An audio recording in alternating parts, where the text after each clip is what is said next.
Gamma 0.95, let's go. This will be a pretty beefy update, so let's talk about everything that's worth mentioning because there's gonna be a lot. I was planning on releasing this video right after the update drops, so I could cross-check everything first with the official patch notes, but the release has been pushed back to next week because of some issues with the launcher and ModDB, and I won't be around next week, so change of plans, we are becoming a what to expect video. I followed the development of this new patch pretty carefully, so everything should be accurate, I think. Okay, let's get started. Like every big update, we can divide everything into two main categories. The new add-ons that are gonna be added to the mod pack, and the specific Gamma tweaks and balance changes. One of the big features of this new patch is the full armor rework, which goes into the Gamma specific things category. We'll talk about it right after, but to be fair, this will require a couple days, probably more, of actual testing to really have an opinion on these changes. Right now, I'm mainly excited about all the new mods that are being added. Technically, you could already play with them if you wanted to. They're not specific to Gamma and you can just install them manually, but they will be officially in with some tweaks and balance changes to make sure they fit right in and don't break the spirit of the mod pack. So let's start with what I actually believe are absolute game changers. The first one is technically not a mod, but a big engine upgrade. We finally have multi-threading with the latest demonized executables and a lot of other improvements. You can go read about it if you're interested, but the gist of it is that it's going to be a huge performance boost for everyone, and in particular for weaker CPUs that were struggling running the game smoothly on a single thread.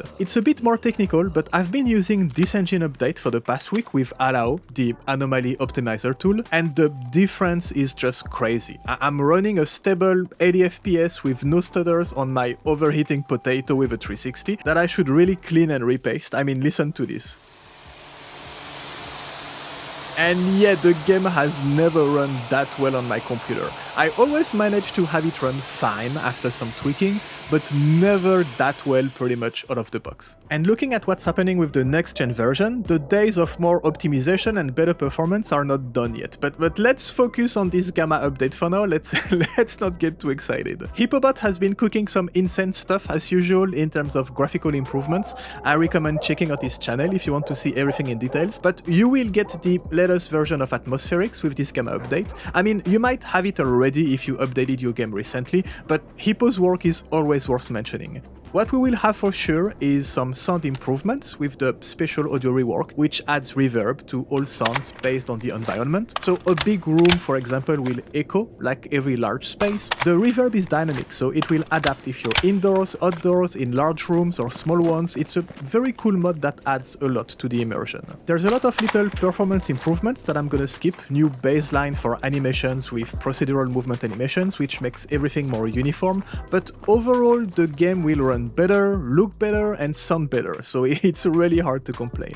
In terms of gameplay, I think one of the biggest novelty for this patch is the addition of the AlifePlus mod, which completely changes how the zone feels. It basically completely reworks how the Alife works, so how NPCs and mutants behave, by adding a brand new layer of reasoning on top of the base game. It doesn't spawn anything or create fake encounters around you, it just gives goals and incentives to every living thing already in the zone, and it lets the magic do its thing. For example, squads will organically investigate gunfights to see if there is loot to scavenge, exactly like a player would do. Bandits will watch people picking up artifacts in anomalies to later rob them, or just plan ambushes around stashes that they know are filled with loot. There's a whole list of causes and consequences that will now affect NPC behavior. It doesn't tell them what to do, it's not scripted events, it just pushes them towards certain behavior and lets events happen from things colliding,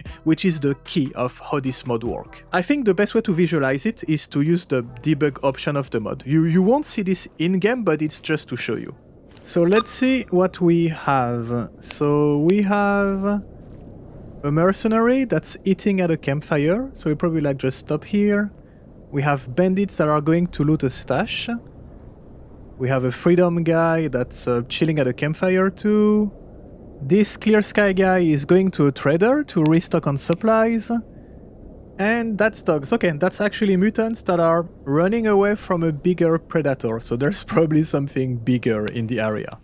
You can see how simply giving needs and incentives to NPCs will create a ton of emergent behavior with a lot of cascading effects, making the whole zone really feel alive. And it's the same for mutants. They will have nests, lairs, stalkers will tend to stay in bases around fires at night, more dangerous mutants will roam when it's night. There's a whole Predator Alpha system, there's also a whole Warfare Light thingy with territories conquest and controlled by factions. This video is gonna be way too long if I go over all the details.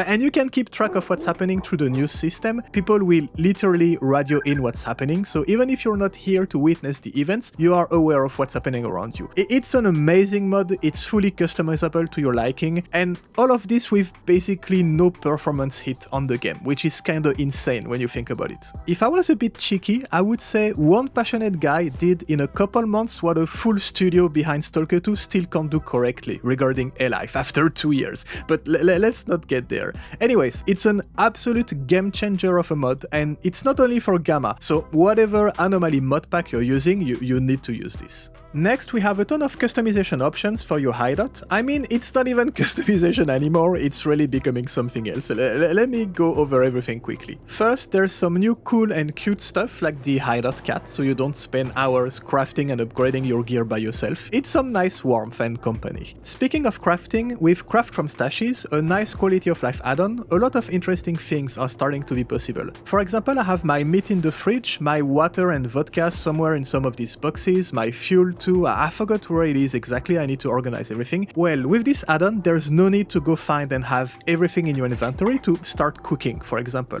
As long as it's in stashes around you, you're good to go. So here I can cook no problem with all the different elements around me without having to go look for them one by one, which is a giant time saver. There's also a lot of new items in terms of organization, new display boards for your guns that look pretty cool, and some for your headpieces and helmets too. There's also a brand new alarm that will warn you if an enemy gets close, which is actually really useful if you build your hideout in a dangerous area, so nobody can sneak on you anymore when you're deep in your stashes ordering your loot. All of this was the little things, let's talk about even bigger changes and new mechanics.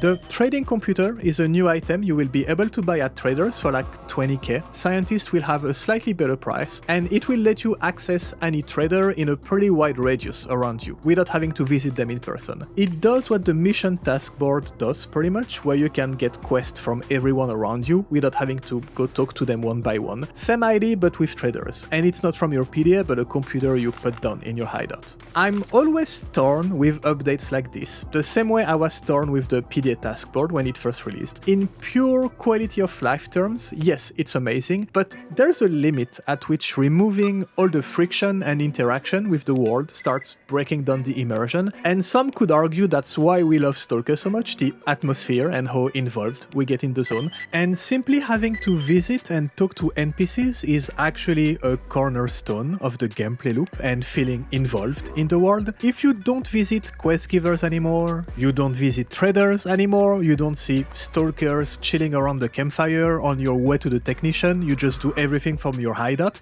suddenly you're sacrificing immersion for just pure efficiency. It's one of the reasons I don't use the auto-looter already. I like ordering and disassembling all my loot by myself. I feel it's more impactful and involved this way, and I know personally I'm gonna draw the line at the PDA task board. I won't be using the trading computer. I actually love being in the middle of a crafting session and being, oh shit, I need a bit more oil, and having to run to the technician to get the part I'm missing. And I understand some people absolutely hate this, and now they will have the computer right next to them to buy it immediately. In the end, it's a great option to have for those who want it. The next big new item and mechanic are the artifact harvesters. They're pretty easy to craft, so you can start using them early, and you will feed your artifacts to them. Depending on the type of artifacts you give them, it will slowly, over time, give you crafting resources and various items in exchange. It's a really cool new feature, I have to say. It's gonna be hard to balance, I think, to find a good middle ground between being useful and not just a gimmick, but not overpowered at the same time. And it's gonna be tricky because getting charges changes for your artifact melter with crappy artifacts for fusing, empowering, and crafting better artifacts is already requiring a lot of them. So it's going to be in direct competition with the harvester now. We'll see, but I really like the idea. And anything that makes people artifact hunt more is a good thing in my book. If it was me, I would gate some new crafting elements behind the use of these machines, so you can only unlock some important upgrades by using them, but it's just an idea. Anyways, the last add-on worth talking about is the return of Dotmarks. It was turned off by default because of some performance issues, but the problem is solved and we can enjoy it again. I'm not a giant fan of the default settings, I feel it's a bit too much, but I really enjoy it with some tweaking. If you're curious, I think I have all my settings explained in that video, but it's really nice to see it back without the performance issues. Okay, now let's move to the Gamma specific changes, which are mostly balance, craft and economy updates. The big feature of this patch is the armor rework, so a complete revamp of all the armor stats and the BR class system, which should bring a smoother, more granular progression between armors and more build variety. I've been comparing a little bit all the values and testing different builds on paper with the new Gamma database website. Go check out this project, by the way, if you did not already. It's an amazing resource and new tool if you want to nerd out all the details and mechanics of the game. In practice, like I said at the beginning, this will require a lot of testing to actually feel the difference and see what this big rework brings to the table. If I'm perfectly honest, to me, Gamma peaked in terms of gameplay around 0.91, 0.92 patches. The mod pack keeps getting better thanks to all the new add-ons by the community and the work put into making them run nicely together, but all these big reworks we've had since 0.93 are meh overall.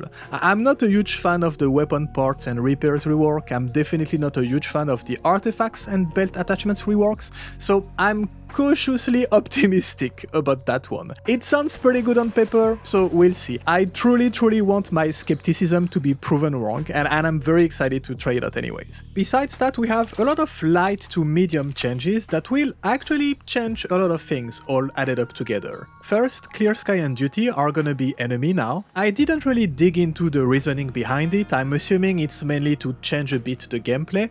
Lore-wise, it could make sense, so I don't really have an issue with it, and I'm curious how it's gonna change the gameplay when you actually play these factions. There's a lot of little crafting and economy balances with new recipes to convert the basic tools into medic and gunsmithing tools, a slight rework of all the upgrade kit tiers to have smoother progression. I hope the recipes cost will be adjusted properly. It looks like they will, because it's definitely going to make the game easier under the guise of streamlining things without any new gameplay incentives or real changes, which is another recurring thing I dislike with the latest patches. There's a whole north rework, so what happens after you disable the Brain Scorcher and move up to the northern locations.